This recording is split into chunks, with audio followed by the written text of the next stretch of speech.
What's going on, everybody? No Huddle Show. Eliot Shorr-Parks here with Matt Lombardo, and bit of a different episode today. Normally, you're used to hearing Joe introduce us on our midweek pod. Unfortunately, we have a little bit of bad news. Joe is moving on. He's got an exciting new job, so he's going to come into pod later in the show to tell us about that and give us some of his opinions on the Eagles coming into this week. So that'll be about 20 minutes into the pod, so make sure you stick around for that. But to start it off, we're going to talk about today's all about Nick Foles, about what he can do to succeed, what you guys think will work, how the Eagles can move the offense with him. Because look, it's 2018. Carson Wentz is gone. That just is what it is. We've talked on this pod time and time again about how the Eagles are going to miss Wentz. We all know that, but it's time to move the page forward and talk about how they can win with Nick Foles. So before we get into that, Matt, I wanted to ask you what your opinion was of Doug's presser yesterday. For those that haven't heard it, he reiterated that Foles was the quarterback, but then said maybe he would pull him for Nate Sudfeld if needed. If it was kind of a drastic situation. I'm not really sure what else he was supposed to say in that situation, but let me ask your opinion because I have a few thoughts on that. What did you think of Peterson's presser?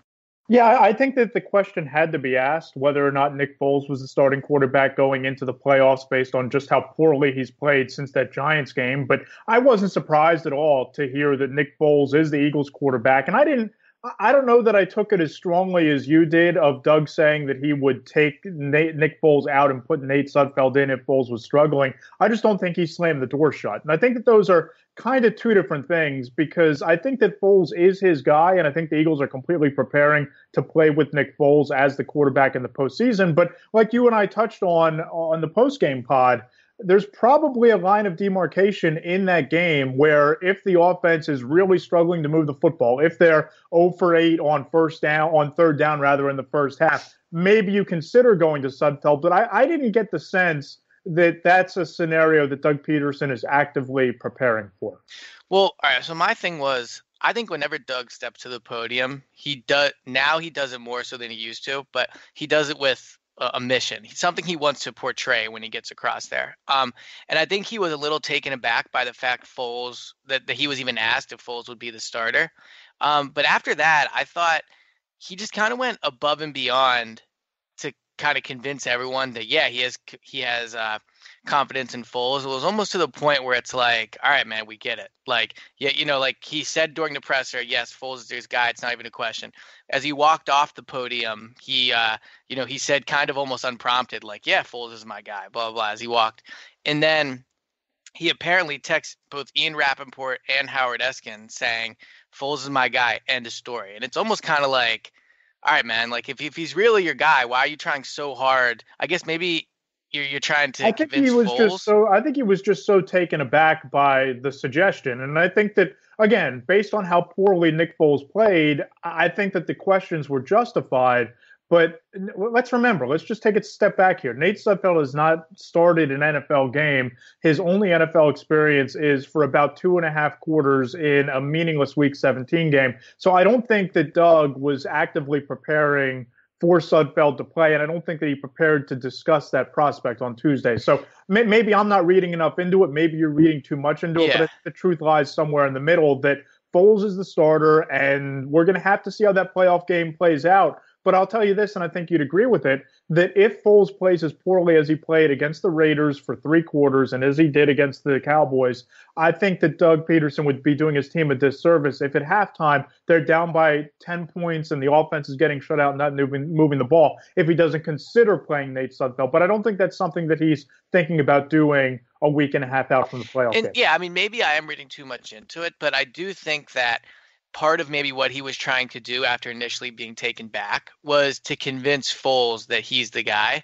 And I think that's why he texts Rappaport and says, he's my guy, end of story. Like, he wants Foles to see that. And I do think that Foles is probably struggling with his confidence a little bit, no matter what he might say at the podium. How could you not be? I mean, you're thrust into a situation where you're replacing an NFL MVP. The team was moving along great, and now the offense is completely shut down since you've taken over. So it would be hard not to have your confidence rattled a little bit. But I do think Peterson was trying to say to him up at the podium, like, you're my guy, you're my guy. But then, as is the case often with Peterson sometimes, he kind of says something else in the next question. And he did leave the door open to replacing Sudfeld. Yep. Yeah, I mean, maybe I'm reading too much into it. It just seemed like he was overcompensating yesterday. Like, if Foles is your guy, just say it and move on. I don't see the need to text reporters afterwards and really try to drive the point home, even off the podium. So, I don't know. We'll see. I mean, like you said, if they're trailing 10-0 in the first round of the first playoff game and Foles is playing bad, I do think Pearson will be open to making the change. But I'm sure Eagles fans listening are hoping that's not the case. So I think what we want to talk about today is how can the Eagles avoid that? How can they kind of get this offense going with Foles at quarterback? And one thing we asked, we appreciate everyone that always tweets us and emails us, is what are some of your suggestions as to how this offense can kind of get going with Foles at quarterback? And it probably will never be the same offense it was with Wentz. I mean, he was just, a far better quarterback. But how can the Eagles go from, I mean, Foles did have 4 touchdowns in his first game. So, I do think it's possible for them to move the ball with Foles, but these last 2 weeks we certainly haven't seen it. So, why don't we go ahead and read some of the responses and then we Sure. can kind of do some feedback. So, Matt, do you want to read the first one? Sure. One of the groups of responses that we got was beating 8 in the box. Obviously, that's the defense with creativity. And the first tweet comes from @G_Hayes411. He says the Eagles need to try new things: end arounds, reverses, runs under center, tosses to Clement, and attempts downfield to the speedy receivers to keep the other team from having 8 in the box to make the offense as unpredictable as possible. And Eliot, I kind of agree with that. And if you remember, there was a play. I think it was on the first series. It might have even been the second play of the game where they sent Nelson Aguilar in motion on an end around and they handed the ball to him on an end around type of play. And it just kind of struck me that that was a nice wrinkle to the offense. And I think that we're going to get a lot of suggestions to get more creative in the running game. But one of the areas that gets defenses to sell out to stop the run is if you have that dominant matchup breaking type of running back, which I don't think the Eagles have right now. I don't think there's a running back that you can necessarily move around and put in the slot, or you start out in an empty formation and bring the running back there and you have to dedicate a linebacker to that running back. I just don't think the Eagles have that type of player, but that end around that G_Hazy411 suggested, that might be a wrinkle that you can use because Nelson Aguilar is one of the fastest players on the team. And if you can get him a running head start and get him turning off a corner, you could break a double-digit gainer there. So my only issue with doing these end arounds is I think the Eagles have tried them a fair amount this year. At least they've tried to give Aguilar the ball in space along the side of the field, not going for him deep, not throwing it to him, 10, 15 yards down the field, just giving it to him.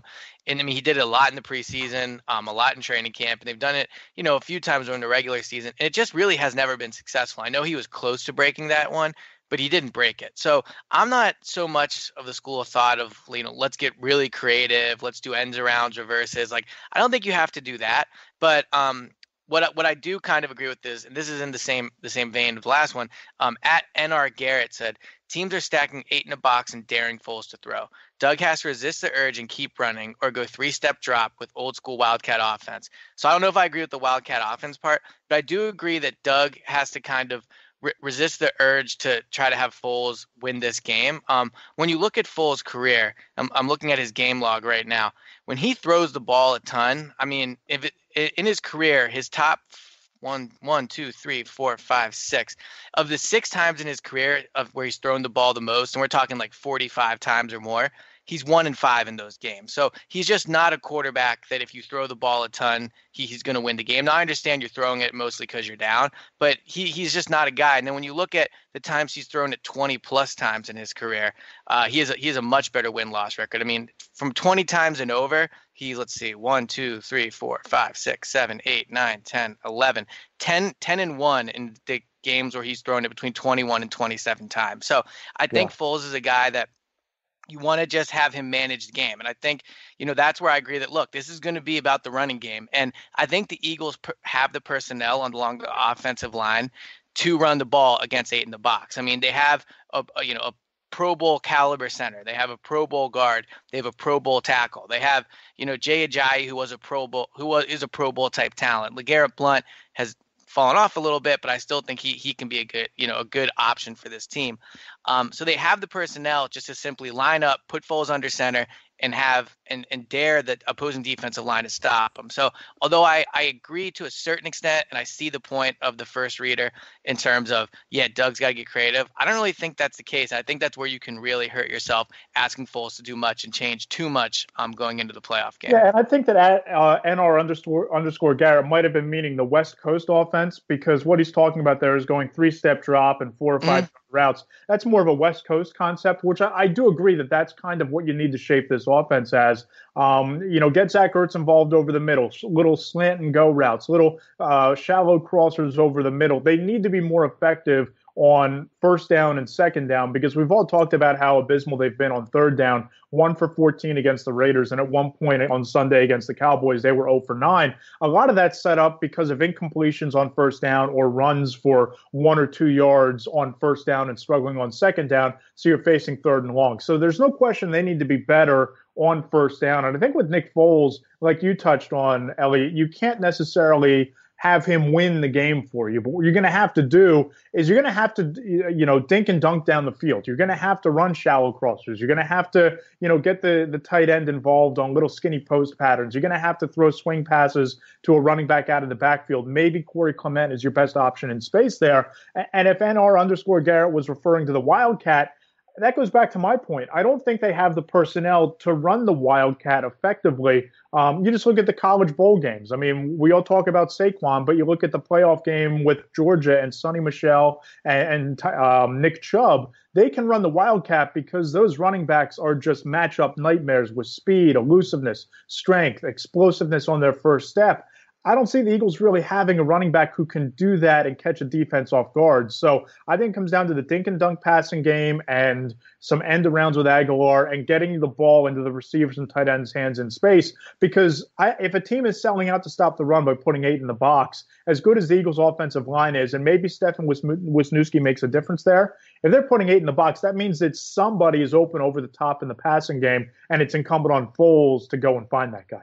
Yeah, but my only issue with that is if you're going to kind of do that, where you're just going to have Foles do a quick 3-step drop and then, 2-yard completion, 3-yard completion, and then you count on your receivers to make plays after the catch. I mean, we saw against the Raiders in that final drive, or I guess the final drive of the Eagles, when I think he got the team like 16 or 18 yards. It took him 4 or 5 completions. I don't really think that's a sustainable way. I know it worked against the Raiders, but I mean, if you think about it, the Eagles got the ball on what, like their own 49 or something around there. They got it around midfield, and they only moved the ball 15 or 20 yards. When you really needed to. And on third down, they weren't able to get that done. And this is kind of an issue where I've said it all year. No matter who's a quarterback, I don't think you have the personnel to make yards after the catch. I mean, Aguilar this year, according to Fox Sports, has 311 yards after the catch this year. So he's averaging around 3 yards after the catch. Zach Ertz, 248 248 yards after the catch this year. He's averaging right around 3 yards. And you saw that against the Raiders. These guys, they don't really break tackles very often. Ertz, for as good as he is, it's always been a criticism of his that he's not great after the catch. Alshon is just, Alshon, if he catches a 4 or 5 yard catch, you're only getting 4 or 5 yards. He doesn't really get any yak, and he has trouble creating separation. So that would be my one hesitation, is if you're going to do that, where you're going to have him drop back 3 yards and just kind of dink and dunk your way down the field, I don't think the Eagles have the personnel to do it. And once again, at that point, you're talking about See, but here's the thing: if you're Foles talking throwing about the ball 50 times, right, let's say that they average 4 yards a gain in terms of a pass play, so that's right. 3 pass plays, 12 yards. And if you're moving the chains, and let's say you start with the ball at the 20-yard line, it's going to take you 7, 8 first downs to get down the field. That's going to churn down a lot of clock, right? So not only are you moving the ball, it's not going to look pretty. You're not going to get on, Sports Center highlight reels or any of that, but it's going to churn time off the clock. It's going to, build some confidence on the early downs and keep the chains moving so you're more efficient on third down. And the more and more that you do, even if it is 4 or 5 yards at a pop, the more that you do have success in the passing game, teams are going to have to take that 8th guy out of the box and move them into coverage. So then maybe you could sneak in a run play here and there. But I think the bottom line is, and I think that we're both in agreement with this, but just thinking that it leads to different things, I think you're going to have to rely your game plan and center it around running the football. And I think that you're going to have, and the way that you do that with the personnel the Eagles have is, you line up and you play smash mouth football, and if you get stopped on first down, you get stopped on third down, maybe early in the game in the first couple series, you run it again. Because even if you're getting 2 or 3 yards a clip, you're setting yourself up for a third and short situation where you have the option to have an RPO where you can run or you can pass with some of those dink and dunk type of routes. Yeah, I think the only area I slightly disagree with you, and I'm not even sure it's completely disagree, is I don't think you have to get creative to beat it in the box. I think you have the personnel, like you said, just play smash mouth football, and then obviously you're going to throw the ball as well. But I don't think the Eagles don't have the personnel in the running game where they have to get creative to be productive. They've been a good running team all year, and yes, having Wentz back there certainly impacted that.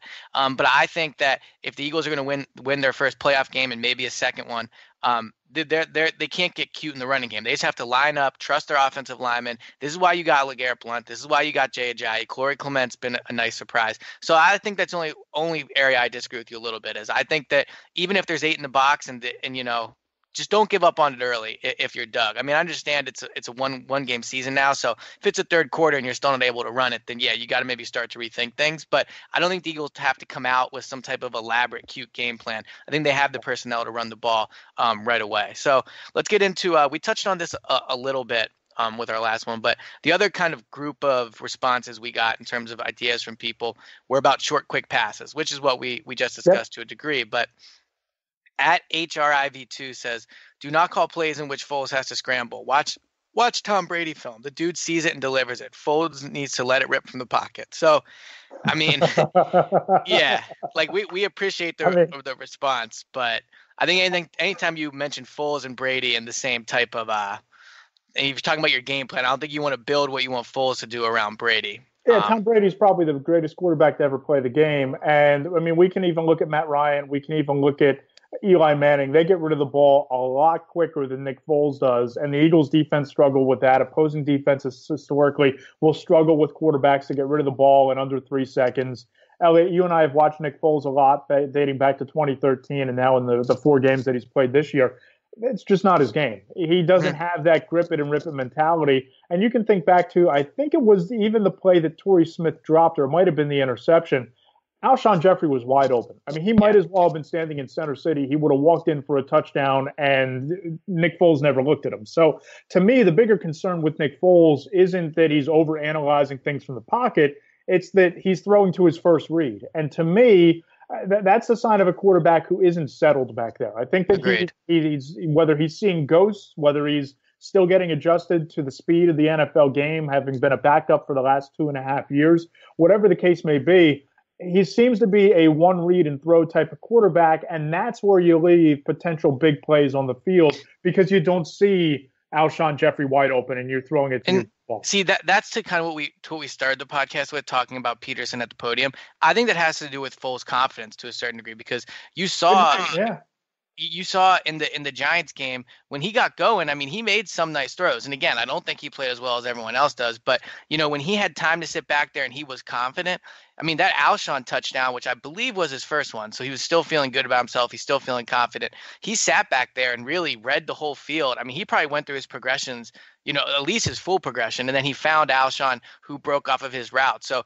when Foles is confident and has time back there, that's when you can make things work, and that's really going to be the key. I mean, we've talked about running the ball a ton, and whether they'll be able to do short, quick passes, but the offensive line is going to be the key now because they really have to protect Foles. I mean, HRIV2 said, do not call plays in which Foles has to scramble. You don't want to see Foles moving at all. You want to see him sit back there and not let it rip because I don't think he has that strong of an arm, but just let him sit back there and just kind of read what he sees on the downs where he does have to throw the ball. And look, I mean, third down's an area he struggled, and I can see why Foles' confidence is waning. He hasn't completed a pass that resulted in a first down on a third down since midway through the Giants game. So he didn't do it against the Raiders, and he didn't do it in his short time on the field against the Cowboys. So I think confidence is absolutely going to be key for Foles if you're going to ask him to sit back there and make throws. Do you want to read the next one from for the readers? We're looking at Comic-Con is okay. So I'm All not right. Foles, yeah, right. I'm not convinced Foles has the arm strength, accuracy, mobility, or pocket awareness necessary to stretch the field. I don't see a plan for the team's success with him under center that doesn't involve short, quick passes and forces the wide receivers to make people miss. Foles' shortcomings are compounded by a troubled offensive line, so getting the ball out as quickly as possible is going to be paramount. I agree with everything that he says, except for the fact that he's a Comic Con fan. Just never been my thing. I think it's Comic Sans, but that's fair. We Comic don't like. Sans? Yeah. Okay. Comic Sans is okay. Fine. All right. So Comic Sans is okay. Tweets at us there.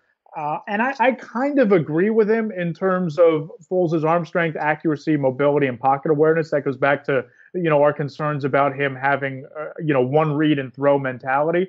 That's where it goes back to the quick passes. I agree with that. And I do think that the offensive line is going to be better. And one overlooked fact of the last 3 games ever since that Rams game, the Eagles have been without Stefan Wisniewski, and they're going to get him back. He played against the Cowboys. They're going to get him back in a playoff game. That's going to really stabilize the left side of your offensive line. And I think that Halapoulivaati Vaitai might be a bigger concern than the guard play, but even he'll get a boost from playing alongside Wisniewski again. So I think that having Wiz back out there is going to help Foles in the pocket, and it's certainly going to help the run game. Yeah, and so I think this next reader makes a really good suggestion in terms of what type of personnel you're going to want to see out there in the passing game. Like, yeah, in the running game, I think, Doug kind of hinted at in his presser, you're probably going to see a little more Jay Ajayi, even though he's kind of said that throughout the year and you've never really seen it. But I do think they seem finally committed to maybe giving Ajayi, letting him touch the ball 20 times, in their first playoff game. But at Mitcho 1992 says, we need to call quicker throws for Foles, which is what we've said. But the interesting part is he says he'd play a 3 tight end set with Ertz, Burton, and Selleck and make that the main part of the passing game with Alshon and Aguilar as decoys. And the one part I like about that, which this reader also touches on, is I do think Foles has a nice rapport with Ertz. Obviously, because they've played together before. I mean, I remember back when Foles was still the quote-unquote franchise guy, him and Ertz every game before the game would have a little warm-up routine. They'd go through throwing the ball together. They've always been close. So I think that is part of the reason that he has a rapport with Ertz.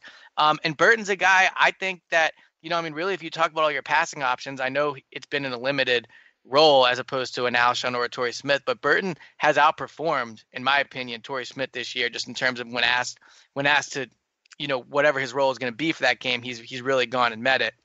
No, so I really like the idea of the 3 tight end set. I agree with you, and I agree with at Mitcho 1992. I think that it opens up a couple things. Number one, when you have 3 tight ends on the field, that gives you a bigger offensive line to run behind. It opens up some creativity in the passing game and sows a seed of doubt for a defense. In that, is Trey Burton going to run out for a route, or is he going to stay in and help block? Brent Selleck had a couple nice catches against the Cowboys, even though in this stage of his career, he's much more of a run blocker than anything else. So it kind of opens up the playbook a little bit. You have some bigger personnel out there. But the one thing I wanted to touch on before we move on from everything here, Eliot, is that I think there's a legitimate conversation to be made for playing Mac Hollins over Torrey. Yeah, you're team Mac Hollins this week. Well, yeah, and there's a couple reasons. Number one, I don't think that you've really gotten what you expected to get from a production or reliability standpoint out of Torrey Smith. Dropped a lot of passes. He had that drop pass against the Cowboys. But you even go a step further. Who was Nick Foles when he was healthy in training camp and OTAs throwing to? He wasn't throwing to Torrey Smith. He was throwing to Mac Hollins. So those guys probably built up a little bit of chemistry during the summertime. I'd just be interested to see, you have 9 rookies on the roster. Hollins has shown you that he's not going to cost you anything. How much upside is there to playing him in a playoff over somebody like Torrey Smith, who hasn't exactly given you what you've expected? Well, it certainly sounds like your dog agrees, so that's good to know. You have one person that definitely agrees with you. All right, so now what we have to get into is, unfortunately, although I'm very happy for Joe, sad for us and the listeners, we're going to bring Joe Giglio on, and normally he's introducing me, but unfortunately, Joe is going to be leaving the podcast.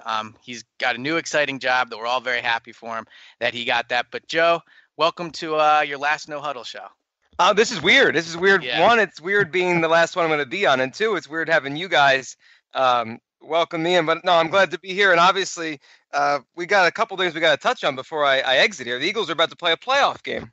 I know normally, at least on Twitter, I know you bring a more optimistic view of the Eagles. So we just kind of talked about how we think the offense is going to work or what they can do. Look, we all know Wentz is a better quarterback than Foles, but what they can do on offense to kind of get this thing going. So what are some of your ideas? And we talked about, committing to the run game, short throws, but do you see a path for Doug where he can really get this offense back to what it was with Wentz? Back to what it was with Wentz, no, but I do think there's a path to win a game here, and then I guess we'll see where the chips lie for them in the playoffs. I find the reaction, I'm sure you guys touched on it both after the game Sunday and before I came on here.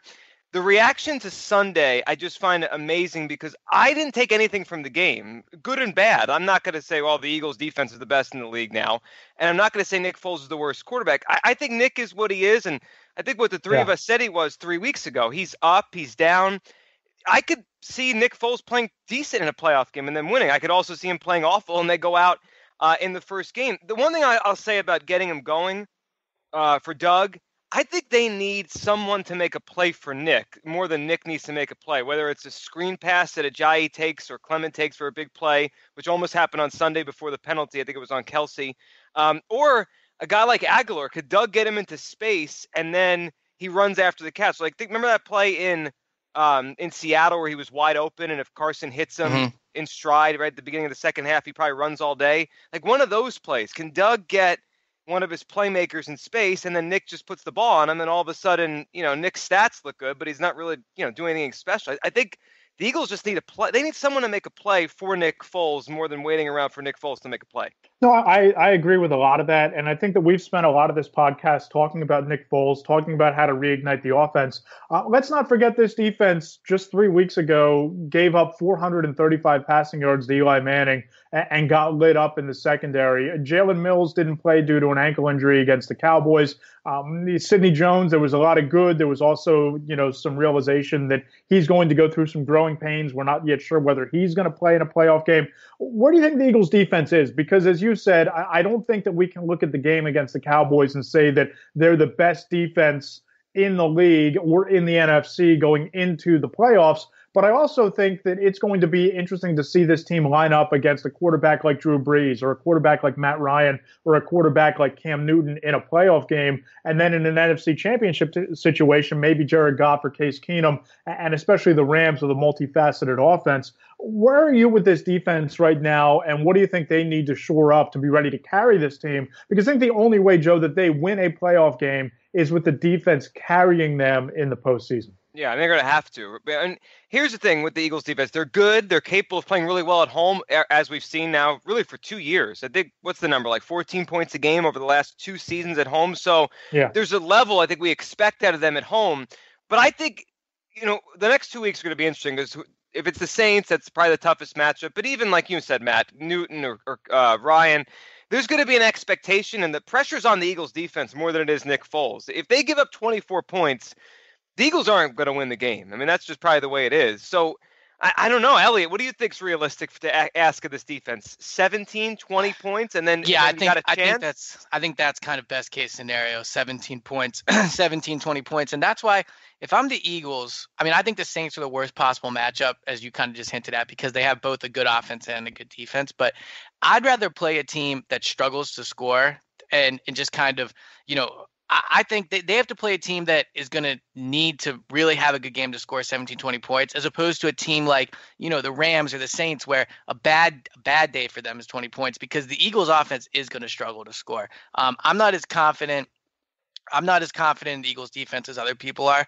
I think the cornerback situation is still pretty much not a great one, even after, I thought Sidney Jones played okay, but I don't think he's going to see a ton of time in the playoffs. Jalen Mills and Ronald Darby have both struggled recently. And I think there's a lot of tough matchups out there for him. We've talked about on this podcast time and time again about the elite quarterbacks, but there's some elite receivers coming here potentially too. Julio Jones, Michael Thomas on the Saints, Cooper Kupp gave Ronald Darby fits when they played in LA. So the Eagles defense is really going to have it out for them. And, we talked a lot about how Foles is maybe going to do short, quick throws, but that's what opposing offense have been doing to the Eagles, and it's really neutralized the pass rush. And when you take Wentz off this team and you talk about what do they do really well, like what's something that this team excels at, And now with Wentz gone, you can't really say the passing game. I guess the running game, and I think they have the personnel to do it, but they haven't been that great recently. I do think the one thing that this team should be able to still do really well is rush the passer. And if you're playing a quarterback that is coupled with a good head coach that's smart, they're going to neutralize that pass rush. So it's really going to be on the Eagles cornerbacks to make sure these short throws don't turn into long gains. And I think that's an issue. So I think if you're talking about what you can expect out of the Eagles defense heading into the playoffs, 17 to 20 points is what you can ask for. I think anything below that, it's gravy at that point. I think that's fair. And if you ask for more, you're asking, it's almost an impossible task. Like, yeah, just hold Drew Brees to 10 points. Then we'll be fine. Right. It's a lot to ask. Let me guys ask you this, because I just jumped on and didn't hear, and you might have touched on it already. If you did, you could just kind of answer me quickly. If you didn't, we'll go, Matt. What'd you make first? Because you guys were there yesterday. I was listening to Doug Peterson on Monday, or Tuesday. We're doing this podcast on a Wednesday. What did you make with Doug on Tuesday? The way he answered the question about maybe pulling Nick from the game if things didn't go well. We'll throw that right back at you, because we did talk about this at the beginning, and okay. I thought that he came across extremely like he was trying to overcompensate. Like he was just really trying hard to convince people and really trying hard to convince Nick. So is that what you got from it? Or me and Matt were kind of on opposite ends of the spectrum with that? I didn't read into it quite as much as Eliot did in terms of actually playing Sudfeld, or that Sudfeld was an option to start the playoff game. But I thought maybe he just was in some way leaving the door open, that if Foles struggled mightily in the playoffs, they might make a change. Yeah, I kind of thought of it as maybe a challenge to Nick, or, something to kind of get Nick Foles to wake up a little bit here. Not that Doug is that kind of like, fire and brimstone coach, but I just thought about if the question was asked to Doug and it was Carson, which I know you guys wouldn't ask that question because he's the MVP of the league, but like, just play that out. Like, if Carson Wentz struggles in his first playoff game, would you take him out for Nick Foles? Everyone in the room would laugh. Doug would laugh. He didn't laugh. Like, Nick Foles, he said, is his starting quarterback. Someone asked him, if the starting quarterback struggles, would you go to your backup? And he gave a kind of a hypothetical, you never say never answer. I just thought it was interesting more than anything. I don't think he's going to take Nick Foles out, but I just thought it was interesting, Matt, that he just kind of left that door open, like you just said, just in case. Yeah, and again, we're not talking about replacing Carson Wentz. We're talking about replacing a backup quarterback who I don't think that Doug Peterson is married to, but he's dating for the playoffs, right? He needs Nick Foles to play well in the playoffs to keep this thing rolling. And I think that, I didn't look at it as you did, a challenge to Nick Foles, but I think that there is something to be said for Eliot saying he was looking out for Nick Foles' confidence and trying to give him that boost. I can see where you guys are coming from with those angles. And I think that he could have easily flatly said, Nick Foles is my guy and Nate Sudfeld isn't getting any reps and blah, blah, blah, blah, blah, blah, blah. He just seemed to leave the door cracked open, which I found interesting, but I didn't read enough into to think that there was any chance that this is something that they're actively preparing for and getting Sudfeld ready to play next week. So now that we've kind of gotten all of our trying to be optimistic about Foles out of the way, Joe, I think this is goodbye, man. This is the last time you'll be on here with us. And it's funny, I mean, me, you, and Eckel started this. Eckel retired, and now you're moving on as well. So why don't you tell people about, where you're going to be at and where they can still listen to you? Yeah, well, first of all, it's been a blast doing this. It's so cool that, you and I and Eckel started this and created it, and now you and Matt have taken it to a new level with all the extra shows you do each week. Because when we started, it was just the weekly kind of react to the game, and now there's obviously a lot more to this. First of all, I'm excited to listen to you guys as it continues, because I listen every week, especially the episodes I'm not on. I don't really listen back to myself, but I listen to all the episodes. I'm excited to, and yeah, so I'm going to be the night host, the evening host at WIP in Philadelphia, which I'm sure some of our listeners kind of crosses over, but if you don't know, it's the home of the Eagles, the sports talk station that has the Eagles in Philadelphia. So I'm going to be on at night. I started already, but it kind of just now starts again in a different way with the new year. So I'll be on each night.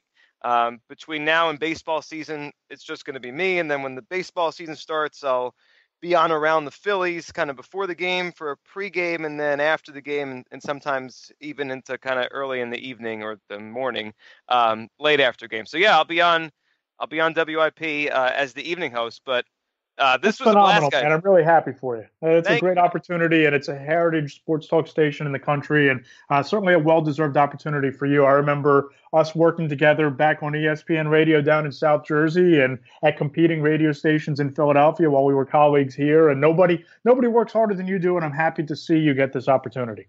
Well, Matt, I appreciate it, guys. I appreciate you bringing me on here, and I'll be listening to however many podcasts you have left. But well, that's what I was going to say. So before we cut off for the final time, final Eagles prediction. Where does this season end?